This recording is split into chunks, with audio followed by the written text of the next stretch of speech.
Bonjour chérie. Bonjour. Je viens de quitter le bureau. Tu peux aller au supermarché? Oui, je peux y aller. Qu'est-ce que tu veux? Du lait de soja. Du lait de soja. Ouais. D'accord, tu l'auras.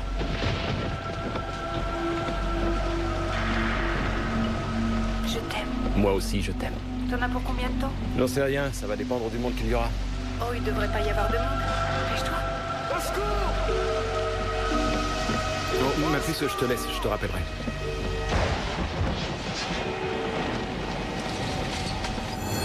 Aidez-moi, s'il vous plaît. Hé, écoutez-moi, ils sont derrière moi. Ouvrez-moi, s'il vous plaît, ouvrez-moi, s'il vous plaît. Je m'appelle John Woodrell. Hé, ouvrez-moi, s'il vous plaît, aidez-moi. Ouvrez.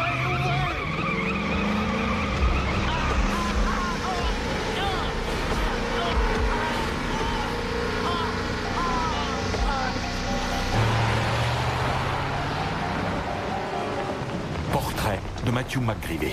Un homme qui regarde dans un miroir et qui voit un citoyen respecté et respectable. Mais les apparences peuvent être trompeuses. Et ce soir, Matthew va au rendez-vous avec la réalité, à une intersection connue, sous le nom de 13e dimension. Matt? Non, Reg, arrête. Hey, ça va, chérie? J'ai pas arrêté de te rappeler, mais il y avait que le répondeur. Une seconde et je te raconte tout depuis le début. Couché. Chérie? Chérie, ça va pas? Mais qu'est-ce que...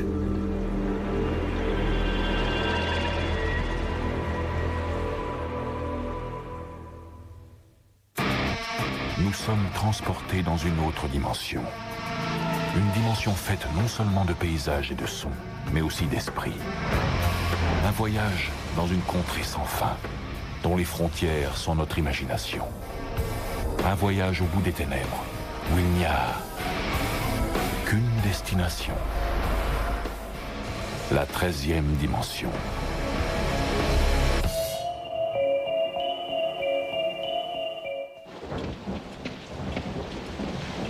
Chérie? Tu veux vraiment pas un verre d'eau ou un peu Il d'aspirine? fallait voir la tête qu'il avait, c'était pas croyable. Et il avait un regard comme s'il était cinglé. Mon pauvre chéri. Tu es sûr qu'il ne t'a pas touché? Oui, je te l'ai dit, il ne m'a pas frappé. Tu t'es sûrement cogné la tête contre le volant. Non, je ne crois pas. Enfin, chérie, où on t'a frappé ou tu t'es cogné tout seul? Matt, tu me racontes vraiment tout? Mais oui, bien sûr. Qu'est-ce que tu regardes? Je suis bien contente que tu n'aies rien. Je me demande ce qui s'est passé. Je me demande qui c'était aussi. Oh, il voulait certainement te voler la voiture. Ça, je n'en sais rien. En tout cas, il est des panettes. Mais tu ne le sais pas plus que moi. Cette ville devient vraiment infernale. C'est cet imbécile de nouveau maire et la police qui ne font rien. Tu veux que je te donne un peu d'aspirine? Non, je n'ai pas besoin d'aspirine, Hilary. Excuse-moi. Je suis désolé, vraiment. C'est rien. Je vais bien, chérie. Très bien. Maintenant, tu prendras l'autoroute.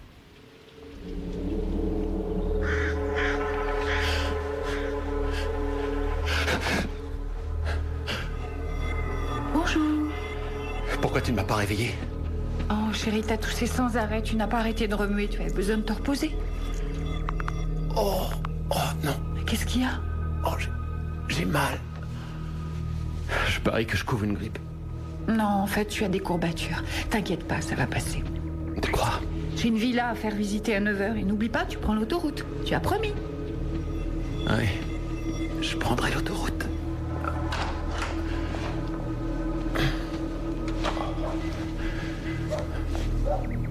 Mais qu'est-ce que...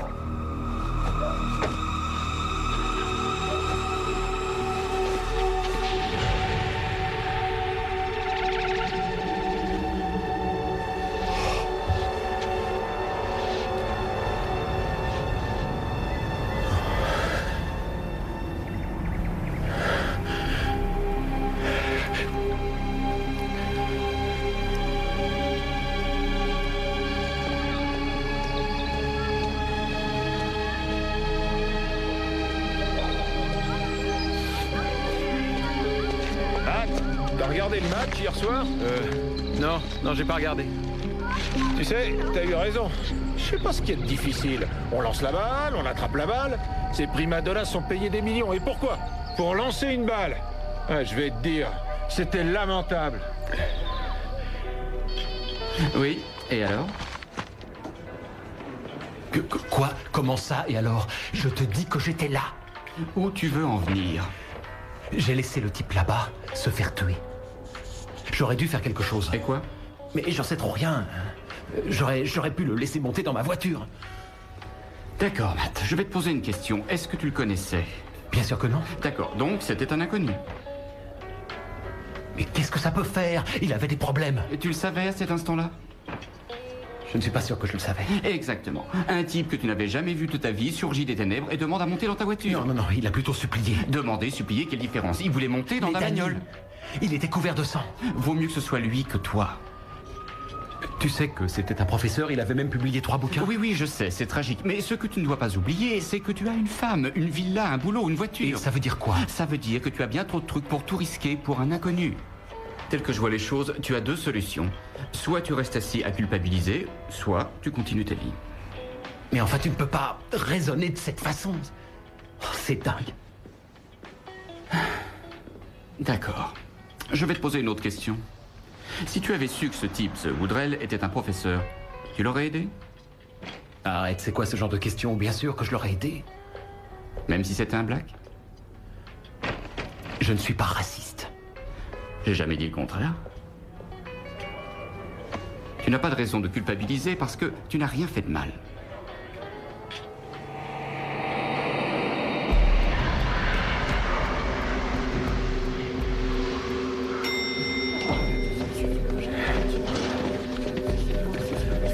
Hé, Charlie, ça va? J'ai des messages? Merci.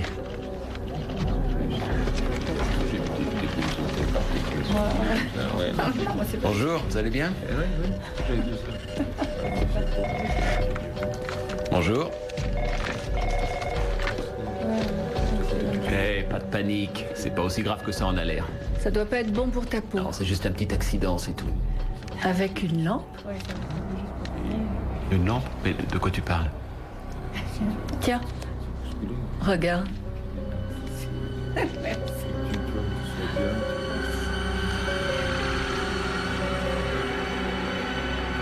Bien. La bonne nouvelle, c'est qu'il n'y a aucune trace de mélanome, ni d'anormalité au niveau de la peau. Je peux vous dire qu'elle n'a strictement Alors, rien. vous pouvez me dire ce qui m'arrive?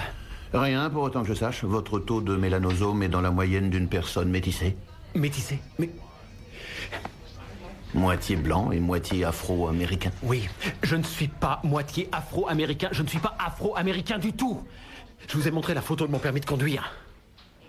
Monsieur McGreevy, je suis dermatologue et pas psychiatre. Vous voulez dire que je suis dingue? C'est ça, hein? C'est ça? Je vous dis que les taux de mélanine n'augmentent pas comme ça en une nuit. La pigmentation de la peau est déterminée génétiquement. Je vais vous dire. Je ne sais pas ce qui m'arrive, mais je vais vous dire un truc. Je sais qui je suis et je sais qui sont mes parents. À mon avis, vous ne pouvez rien pour moi. Je vais trouver quelqu'un d'autre.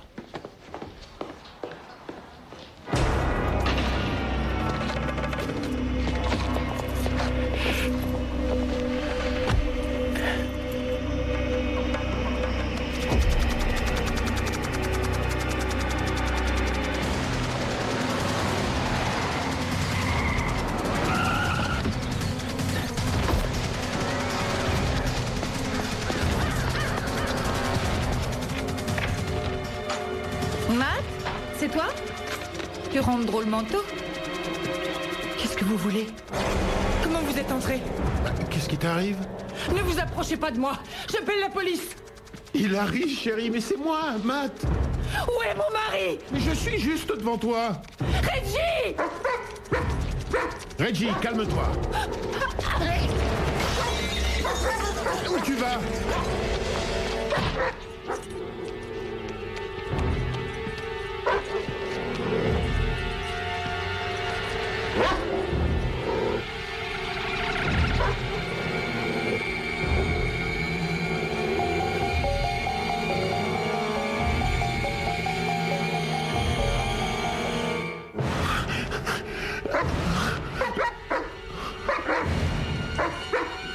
Reggie, ça suffit.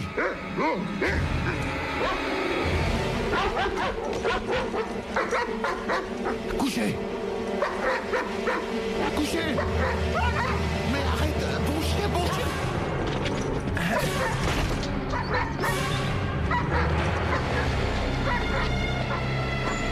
Hey, vous!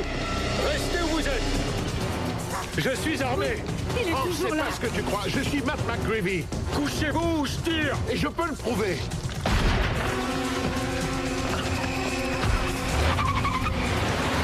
Bougez plus!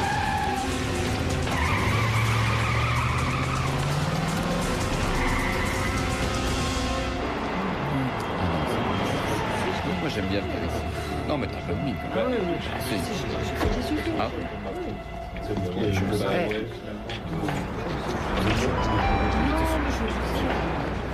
Je voudrais une chambre. Pour une personne? Oui. Très bien, ben, ça fera $125 la nuit. Vous payez comment? Avec une carte. Parfait, vous avez une pièce d'identité? Oui, bien sûr.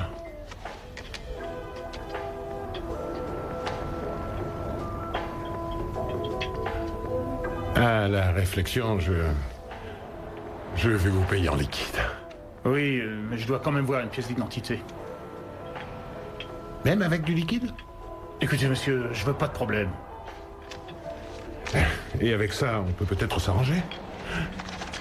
Oui, très bien, ça marche pour moi, mais si vous voulez une chambre, je dois quand même voir une pièce d'identité.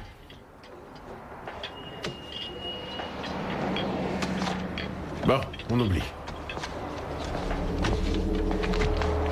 Ouais, couleur argent. Ça a l'air d'être le bon numéro. Ouais, c'est...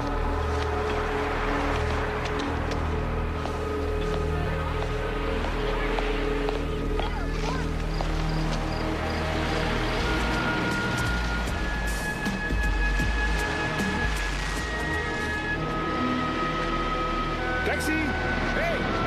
Hey!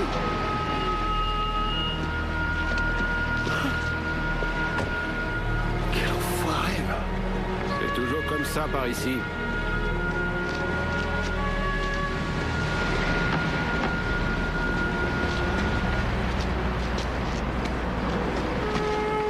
Bon, allez, salut, hein! À demain!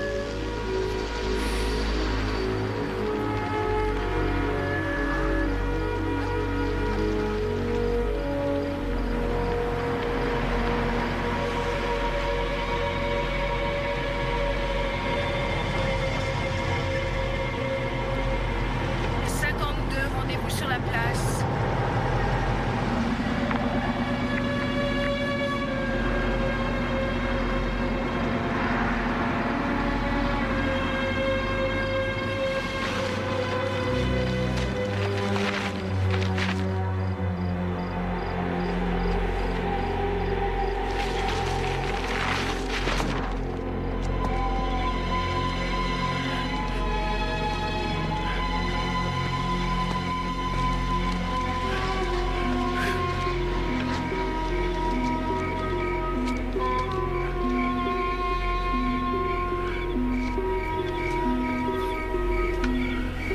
Qui est là?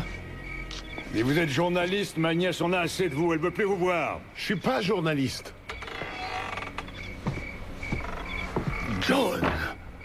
Non, je ne suis pas qui vous croyez.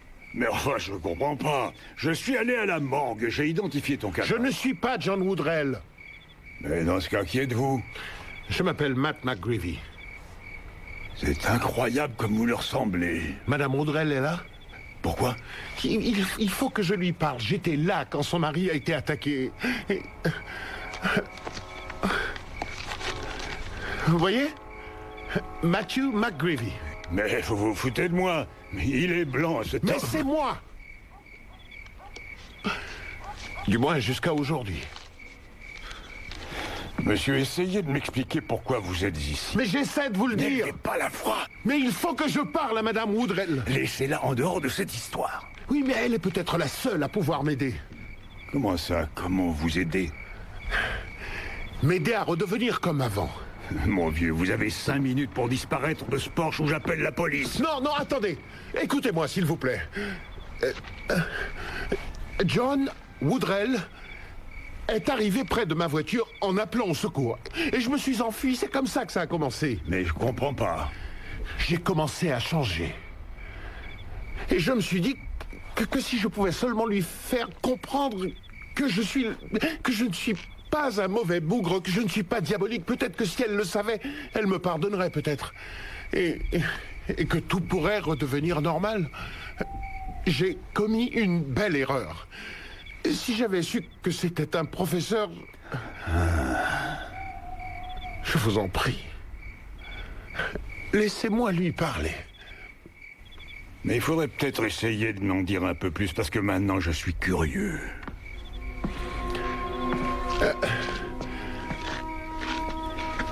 Et moi, vous m'auriez aidé? Ça n'est pas ce que je voulais dire. Ça s'est passé tellement vite. J'ai eu peur, voilà tout. C'est la seule raison qui m'a poussé à fuir. Ah oui? Claire, je t'en prie, ne viens pas. Madame Woodrell. Ça va, Thomas. J'ai entendu toute l'histoire.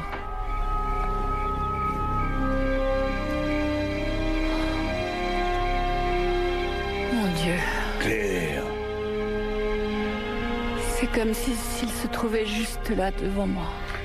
Je ne voudrais pas vous déranger, Madame Woodrell. J'ai juste une petite question. Je voudrais que vous me répondiez.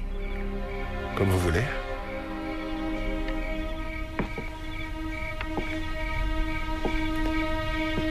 Si mon mari avait été un homme blanc, vous l'auriez aidé?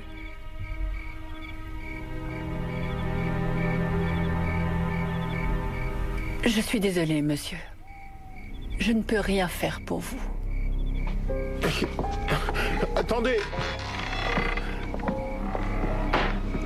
S'il vous plaît.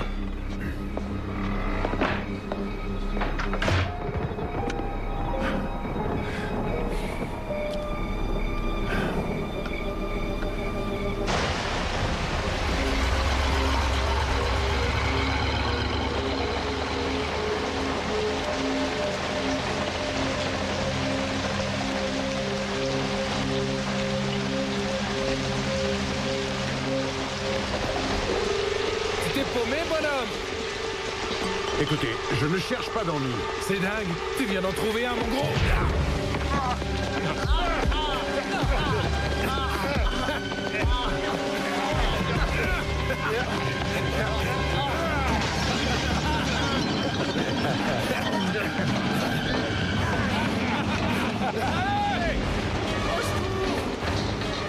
Au secours!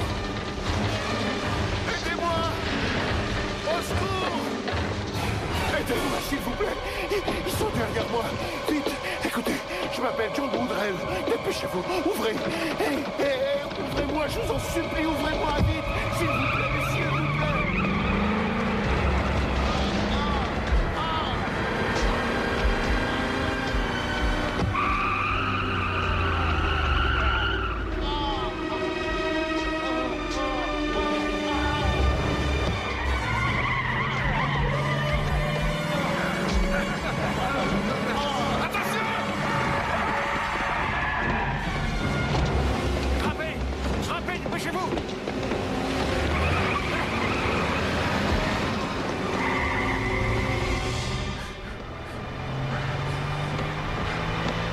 Ça va?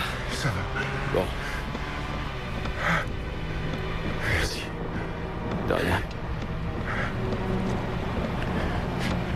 Je voudrais pas vous sembler agréable. Qu'est-ce qui vous a fait changer d'avis?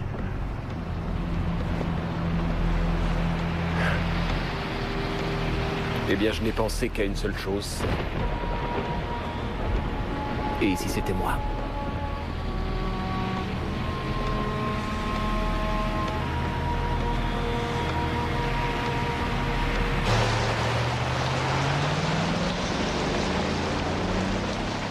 Vous connaissez le vieux dicton, on ne connaît pas un homme avant d'avoir fait 1 kilomètre dans ses chaussures. Mais McGreevy a fait encore mieux. Il a marché dans la peau d'un autre. Une simple leçon de compassion, offerte par la 13e dimension.